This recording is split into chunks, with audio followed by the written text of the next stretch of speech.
Hi everyone, and welcome to the Future of Microsoft's Cloud Identity Strategy. I'm really happy to be able to introduce Rohit Gulati from Microsoft, Principal Identity Product Manager, who's going to be unpacking Microsoft Entra product suite and explaining how it can enable secure access in a connected world. So I'll hand over to Rohit to take you through. I know he's got a packed agenda to fit in. Great. Thank you so much, Sarah. Thank you, Coach team, for inviting me to talk about Microsoft Entra. Good day, everyone. My name is Rohit Gulati. I'm a product manager at Microsoft, focusing on various sets of products within the Entra family. In the next 45 minutes, I'm going to talk about some of the latest and the greatest under the Entra theme. I'm sure some of you have been hearing about Entra. You might be deploying Entra services within your infrastructure.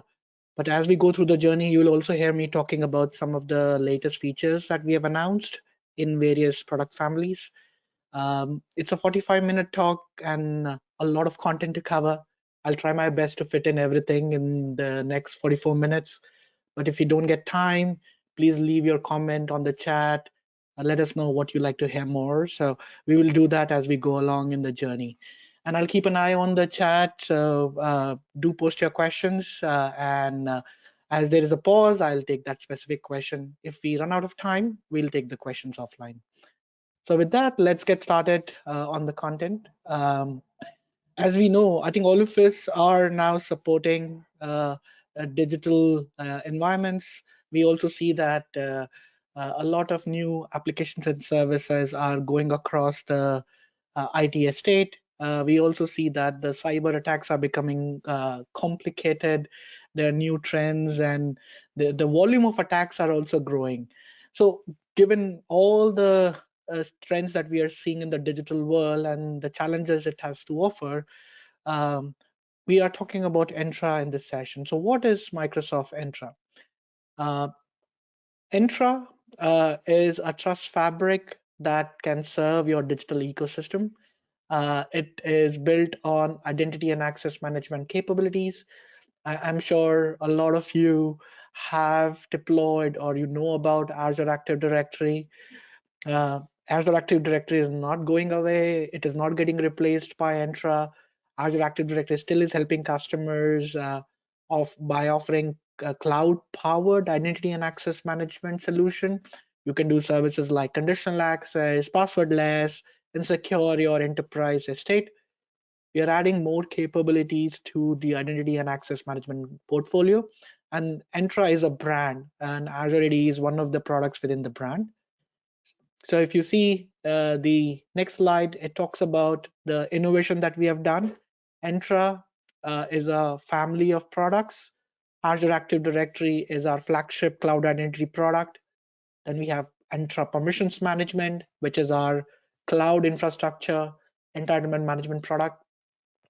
We also have our decentralized offering, which is the Entra Verified ID.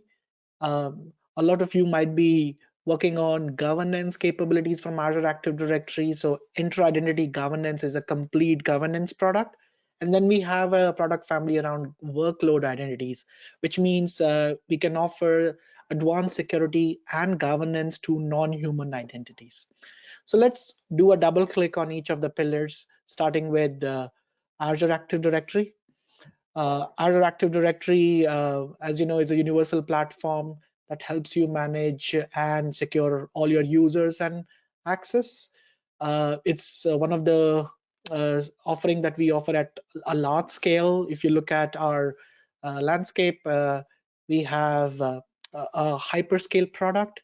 We manage over 425 million plus active users with 30 billion plus authentications happening daily. And we have over 300,000 organizations that trust Azure Active Directory.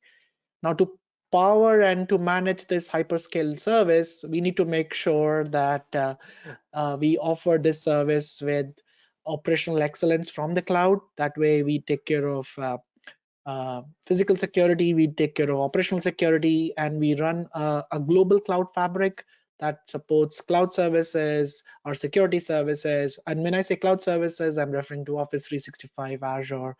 We are able to offer 4 nines SLA, and that's what something you can see that is there on our site since April 2021. And we have got a global coverage with 100 plus data centers across the world. Now, let's look at what Azure Active Directory has to offer, and I'm going to highlight some of the work that we are doing in each of the uh, uh, pillars within Azure AD. Secure adaptive access is our first theme, which means can I look at offering secure authentication that is convenient to my end user? Can I offer conditional access to reach zero trust? Can I offer identity protection that helps me safeguard my identities when they are used as a part of an operating system session or an application session? So we'll go through these pillars as we look at secure adaptive access themes. Starting with multi-factor authentication. I'm sure you all know, and I think this is something you also have been practicing, that passwords are the weakest link in a security change, and they could be the single point of failure without any additional verification. So that's why we have been strongly advising customers to enable and turning on MFA. That means you can at least go about making sure your enterprise is taken care of for 99.9% of identity attacks. So we support a broad range of authentication option that you can go deploy and manage based on your user profiles, based on your business models. So that is something you can look from the Microsoft portfolio. Now I'm going to do a double click a little bit more when customers are looking at these options. There are certain themes, and there is a blog article that I have called out in the slide. I'm going to expand this animation. The options that are available to the customer, obviously password is the simplest of the option, but we all know that's not the right choice of deployment. Some customers as a deployment may have SMS and voice as a password plus option available. That's a good option, but not the best or the better option. As you go up and improving your security models, you would look at options where, along with password, you can offer push notifications, software token-based OTP, or hardware-based token-based OTP. But the best model could be applying or deploying passwordless scenarios, like leveraging capabilities like Windows Hello for Business, FIDO2 security keys. If your users are using Authenticator, then using Microsoft Authenticator for passwordless scenarios, and obviously certificate-based authentication. So if you look at the highlight, what the highlight says is the better and the best option of you can implement using Microsoft Authenticator app. And if you look at the app on Play Store and App Store, it has a billion set of users available for you and using it both in personal as well as in professional scenarios. So you can easily go about enabling better or best options within your enterprise. And I just want to share some trends and then talk about some of the latest features that are available. So what we have seen in the last 12 months, Authenticator is the most popular MFA method that we see today. We have also seen that push notifications have moved from 34 to 41% in the last 20 months. And also we see that there are another set of 9% of Azure MFAs that are done using TOTP, which can be supplied by Authenticator. Now let's look at some of the recent additions that we have done in this space, starting with we all know as a user, if I'm getting prompted for too many MFA prompts, I may have this feeling of just approving it without even noticing what that prompt is all about. We also know that remote work is on the rise. There are no boundaries. COVID had pushed us all to work from home.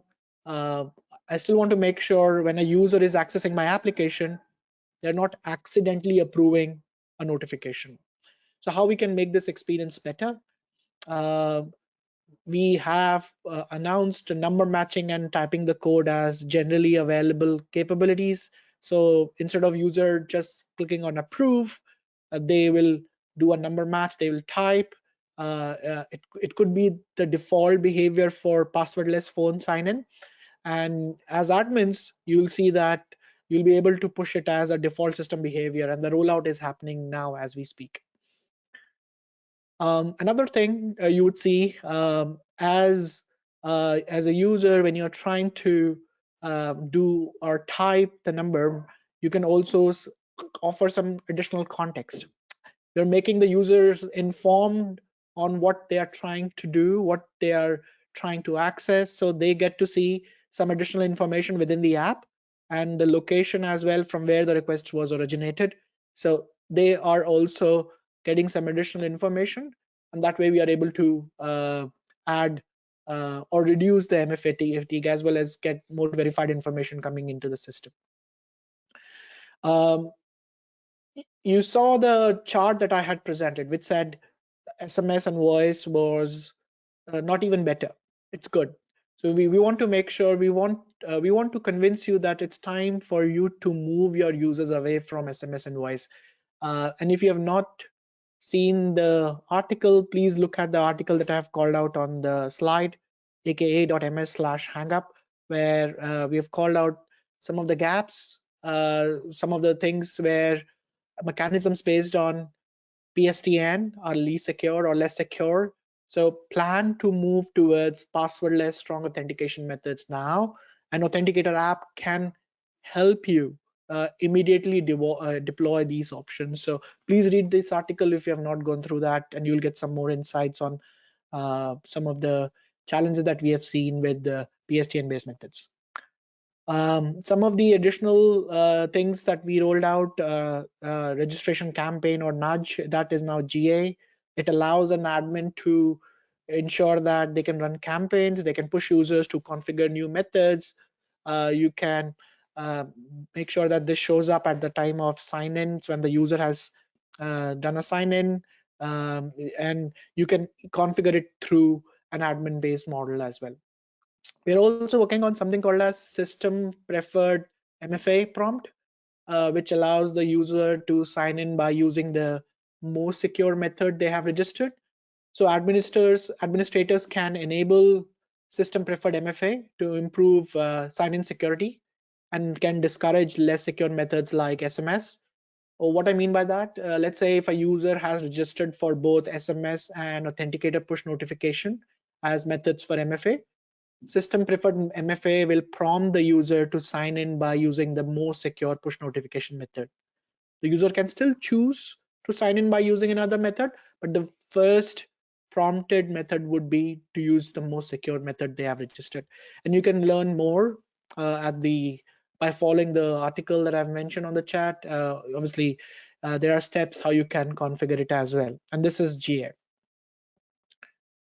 Certain more things, authentication method framework does allow admins to configure granular controls, and you can easily access this by going to the security plane, selecting the authentication methods, and then looking at the policies.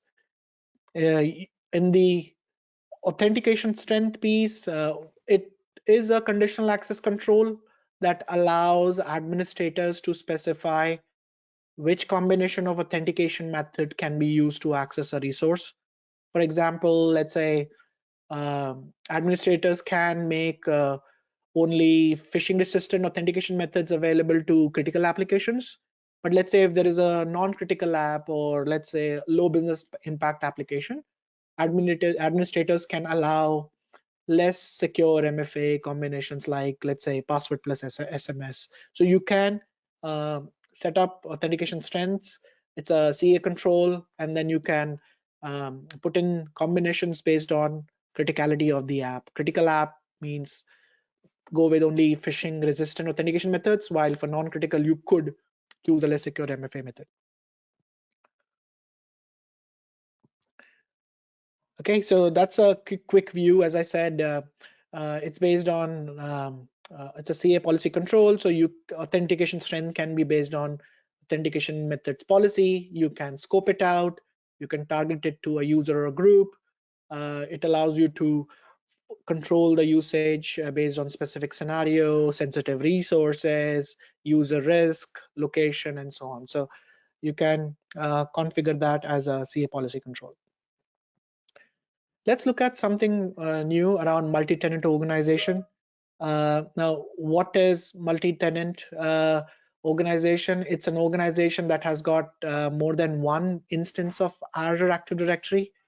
Uh, like if I give an example, there could be an organization with multiple tenants, maybe because there were some mergers and acquisitions that have happened, or conglomerates. Like there could be a bunch of business units that support a work independently. There could be divestiture activities. You may be running environments in multiple clouds. There could be an organization across the geography. You may have testing or staging environments, or you may create tenants based on, let's say, the type of employee or department. So there could be many such combinations, and that could be resulting in multiple tenants within the organization. How you can make sure that a multi-tenant organization can collaborate effectively. That's the scenario that I'm going to talk about. As you can see, I'm only highlighting some of the latest, so you can easily use that as a part of your strategy. Uh, Starting with cross-tenant synchronization, there could be scenarios where you need to make sure the two tenants within the users within the two tenants within the organizations need to collaborate. How you can make sure that collaboration is effective? Can I do something like automation of creating, updating, and deleting of B2B accounts? So cross-tenant sync or cross-tenant synchronization does that automation for you.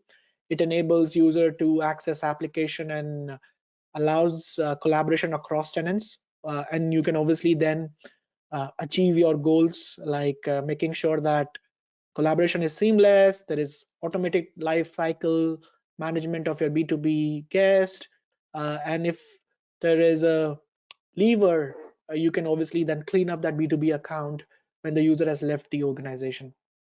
So obviously with these kind of capabilities, it also allows you to use capabilities like conditional access, and under, you can also then go about governance through entitlement management. You can learn more referring the link that I have on the deck, and you can obviously access the content offline to download the deck and use the links. So that was secure adaptive access theme. Let's look at seamless user experience theme, which covers how we can offer seamless experience to the user, still ensuring that authentication is secure. We are ensuring that there's a single sign-on to apps. The user has an ability to do self-service.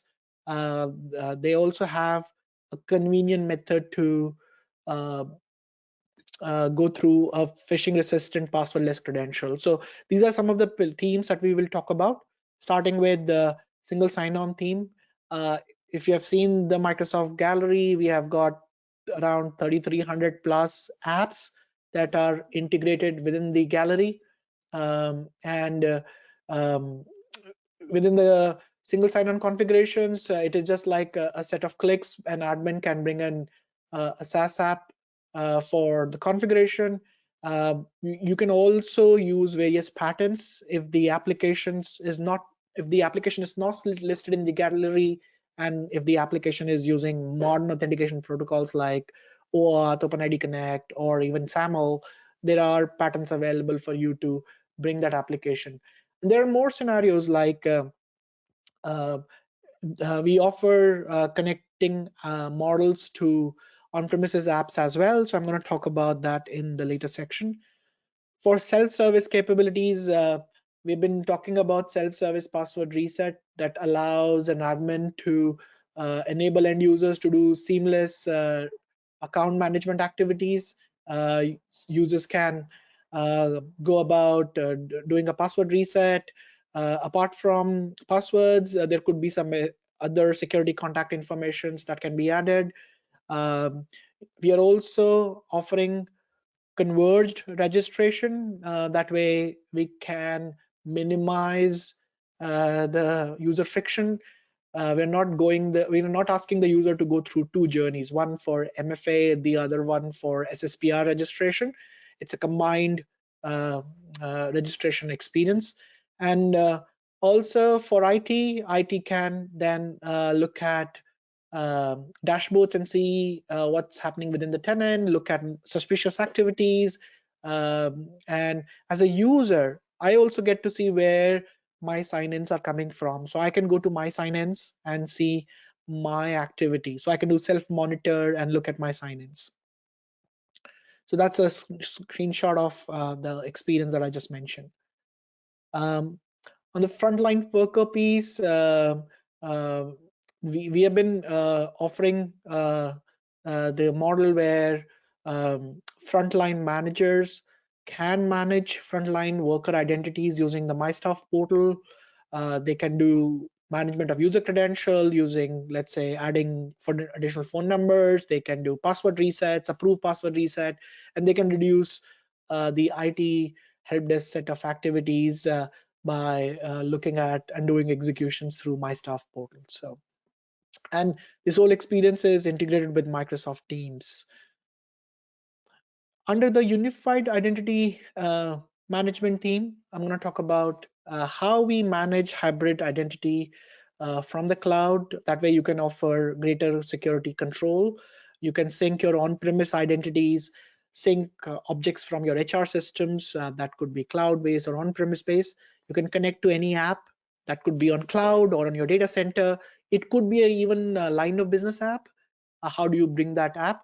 And then how you can manage identities. Those are internal identities or those could be external identities. So starting with the Common Connect theme, we've been talking about the tool Azure AD Connect that allows you to bring identities to Azure AD. We also talk about embracing a step towards zero trust by consolidating secure access to on-premise applications. Those applications could be on-prem or cloud. And then you can make sure that when the identities are synced, then you can use capabilities from Microsoft Defender for identity and offer or receive advanced protection that is available from Azure AD. So now I'm going to talk about a pattern. I think it's easy for you to now comprehend that there are applications available in the gallery, 3,300 plus apps I mentioned. If an application is using a modern authentication protocol, then there are patterns. Apple protocols could be SAML, OAuth, OpenID Connect. But what about my on-premises applications that may still understand Kerberos or legacy methods? For that, there are two options available. This slide or theme, we call it a secure hybrid access. You could use Azure AD App Proxy that allows a customer to deploy a lightweight agent on premises. And this app proxy acts like a reverse proxy, and it also does a protocol translation. So you can connect your on-premises app to Azure AD and then use the best of the services offered by the cloud. That is one pattern. The other pattern could be if you're using app delivery controllers like Citrix, Akamai, F5, Camp, there are more as well. You can then leverage your existing investments and connect your legacy auth-based applications to Azure AD using these delivery controllers. So there are some buttons. There's some configurations available. Like from F5, there's something called as easy button option in Azure portal that does a simplified app configuration. And in terms of external identities, Azure AD external identities is a set of capabilities that allows you to share your resources or apps with users outside your organization. You can share your Azure AD apps. You can onboard guest users. You can send invites by email that then triggers a self-service sign up. Then you can scale up your apps not only to your B2B guests, but you can also look at B2C scenarios to support the consumers customers, and even let's say citizens if you are deploying a G2C or government to citizen based apps. I'm going to talk about some of the work that we are doing in governance now. Intra-identity governance allows you to balance the organization's need for security and productivity. It'll start from making sure the users are provisioned and onboarded. You will then look at governing the identity lifecycle, governing the access lifecycle, and then you can look at implementing secure privilege access for administration. So if you look at this whole cycle, it is intended to help you address 4 key questions. Which users should have access to which resources? What are those users doing with that access? Are there effective controls in place to manage the access? And when it is about reviewing, auditing, can you audit the control? Can you audit the access that was provisioned? So it helps you address these questions. I'm going to talk about cloud, starting with lifecycle. So there are patterns available for cloud HR based solutions. We have documents available for how you can connect Workday or SAP SuccessFactors. There is a pattern available if you have on-premise HR solutions, how you can bring those objects into Azure AD as well. And if you have not seen the white paper, there is a link to a white paper referring to one example from SuccessFactors. You can build integrations, let's say doing provision users to Azure AD. That could be a cloud only user. You may have a hybrid setup, then you can go with provision users to Active Directory, and then from Active Directory you could do a sync using Azure AD Connect, or you can also do a write back to Cloud HR app. So there are some patterns available, and one of the articles mentioned on the slide can help you adopt that journey.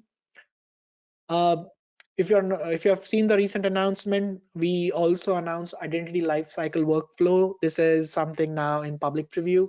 It allows your admin to make sure that the joiner, mover, leaver journeys are implemented in the right way. Joiner, when somebody new comes to your organization, unlike a new employee. Mover could be someone that is moving across the departments. Leaver, someone who doesn't need access anymore. That person may be terminated or retiring or leaving. So workflows can then allow you to set up some processes that can be triggered automatically, and you obviously can define triggers. Within that workflow, there will be some tasks and actions that you can define. Let's say for a new hire, you may want to make sure that this person gets a welcome email, gets a temporary access pass, and you can define many such models. And that trigger could be based on events or on user attributes. Let's say 7 days before joining, trigger this workflow. Just taking an example.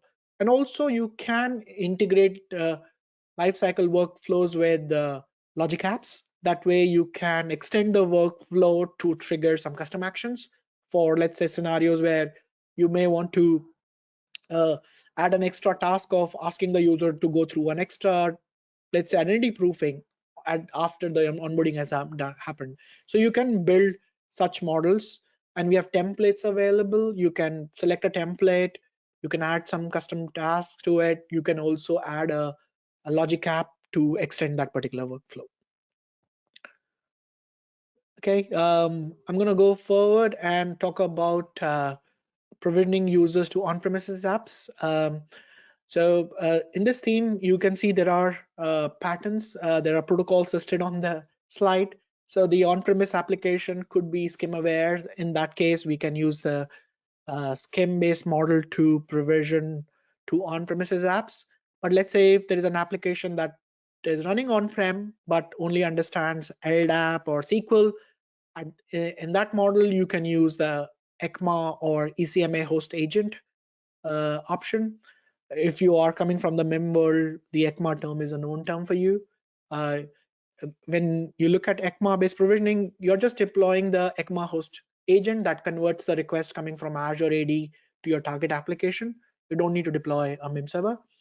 And then Azure AD provisioning service acts like a synchronization engine. So you do that translation on the Azure AD plane. I'm going to talk about another update. Entitlement management is a governance capability. If you have not seen, there's an option to add custom extensions to it. Like when I'm inviting a B2B guest within my organization, that B2B guest may do a self-service and then get access to a resource. Maybe you want to take some custom action for that particular transaction, then you can bring in integration through Logic Apps.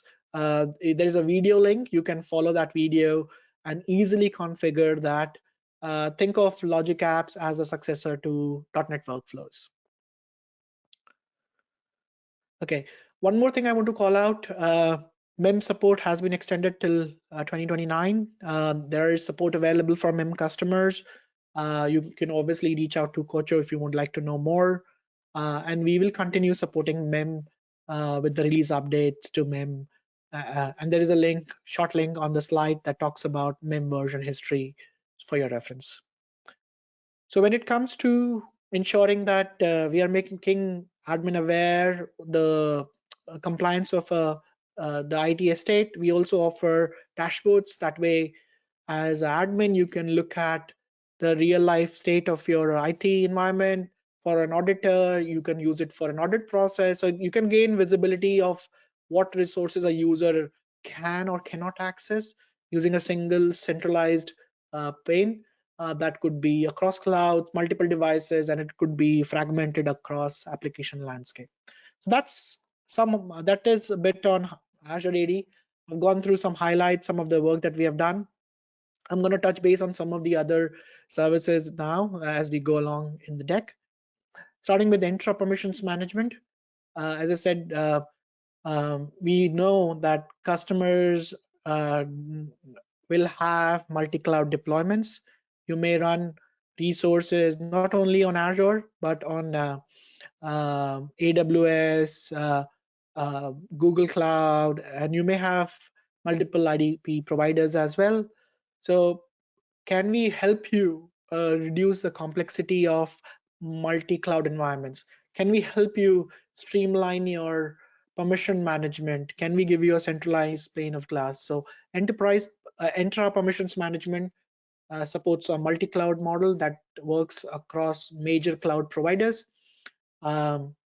It allows you to get a comprehensive, streamlined view into every action that is performed by every identity on every resource, so that you can have a look at where your permissions risk lie, and then you can take an action, and that action could be revoke, disable, review based on your IT audit needs. So let's look at some of the things that you can do. When you look at permissions management, it is designed to give you a step-through experience. So you can go through each of the phases in order to gain insight into permissions across your IT estate.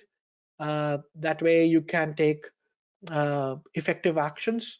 So it starts with discovery. It gives you a comprehensive view of every action that is performed by every identity.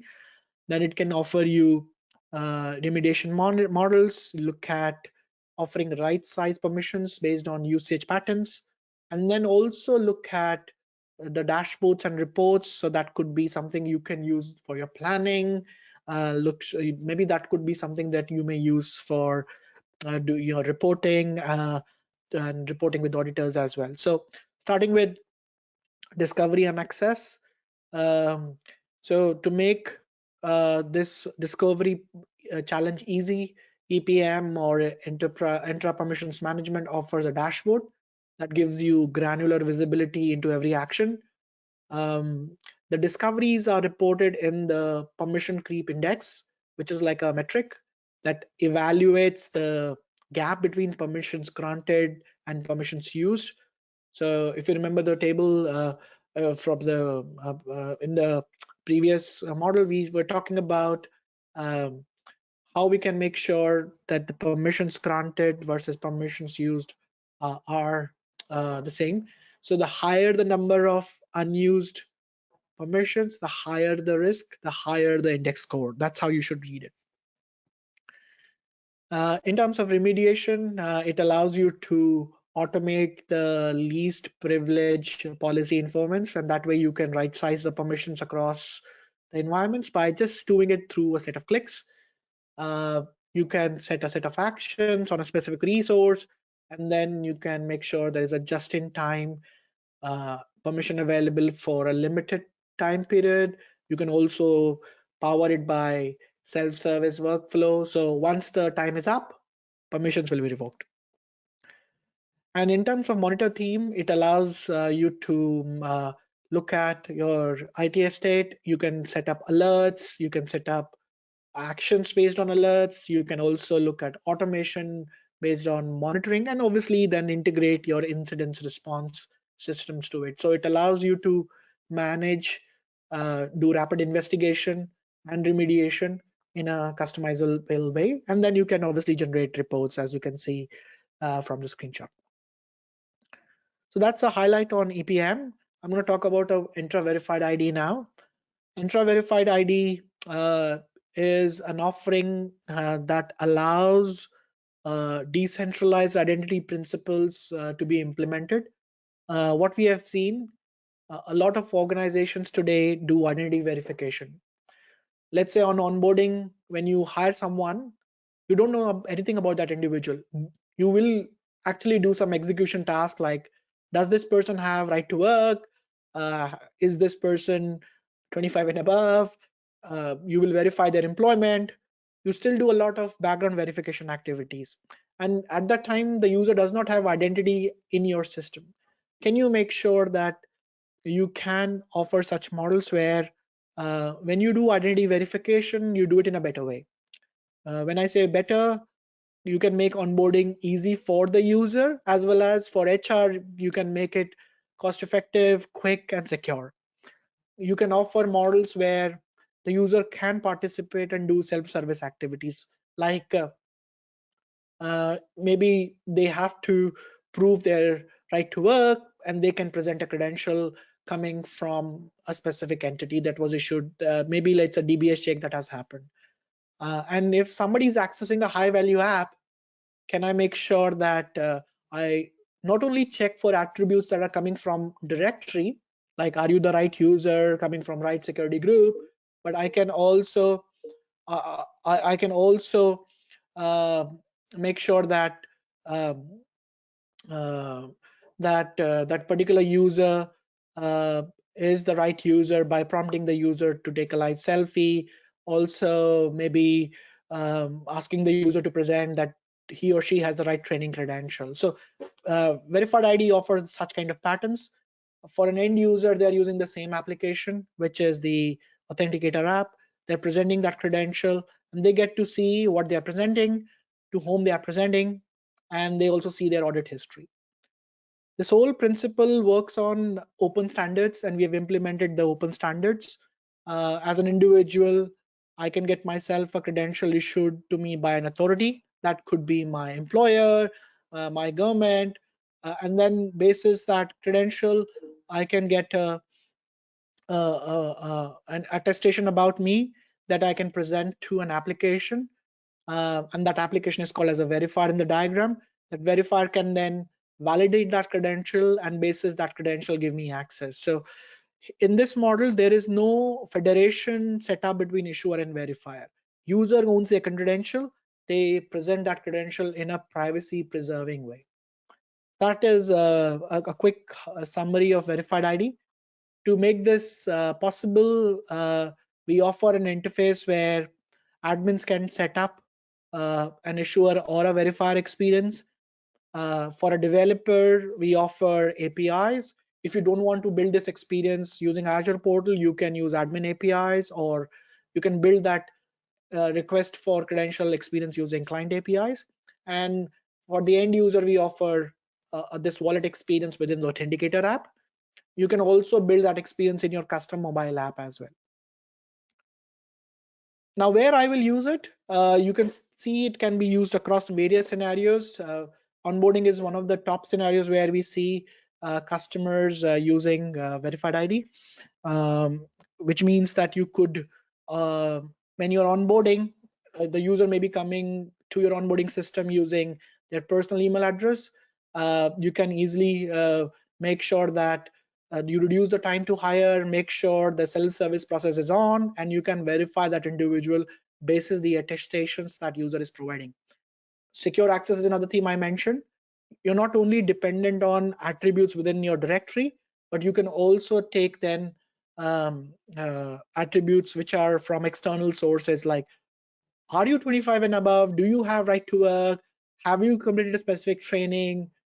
You may also ask the user for some self-attested inputs. So you can make sure when you are taking decisions on your line of business apps, you can get attested information about the individual.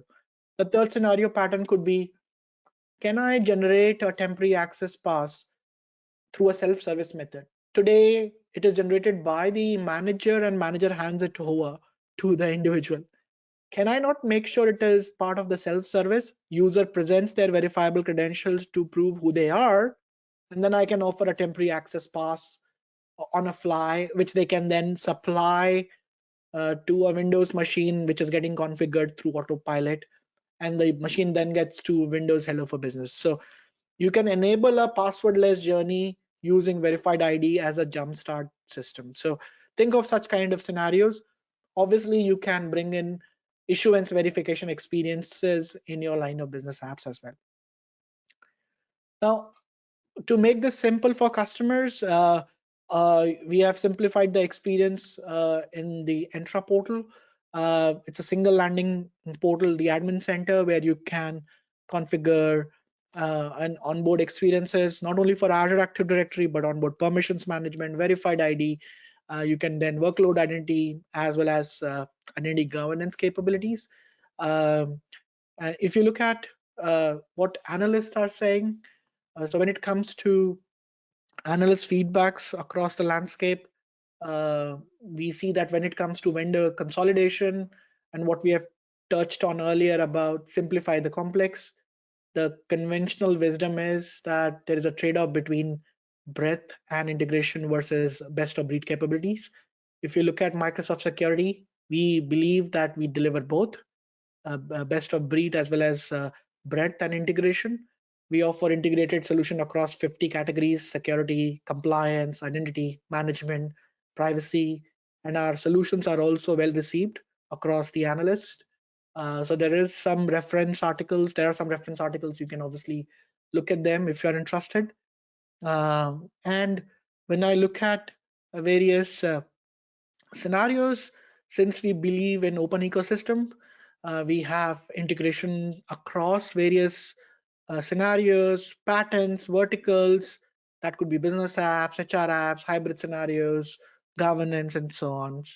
And we have a set of case studies as well across the patterns and scenarios. So I'm not going to go through all of it, but you can look at these Entra customer case studies by going to customers.microsoft.com portal, and you can put in a filter across. You can put in a filter for an industry segment, a scenario, and then look for case studies across that particular pattern. The last slide, there's the set of resources that you can refer. You can obviously go to our main Entra page.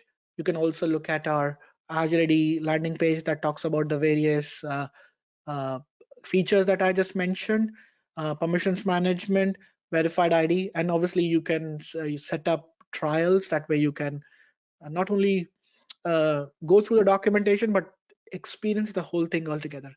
And obviously you can work with the coach or team to do a deep dive into a strategy session and also take it to the next level of deployment. So with that, I'm going to take a pause. I hope you found this session useful. If you'd like to connect, do ping me on LinkedIn. And obviously, if you have responded to the polls, we will reach out to you. If you had a question and you didn't get a chance to ask a question, please respond to the poll and we'll connect with you offline. Thank you so much for your participation today.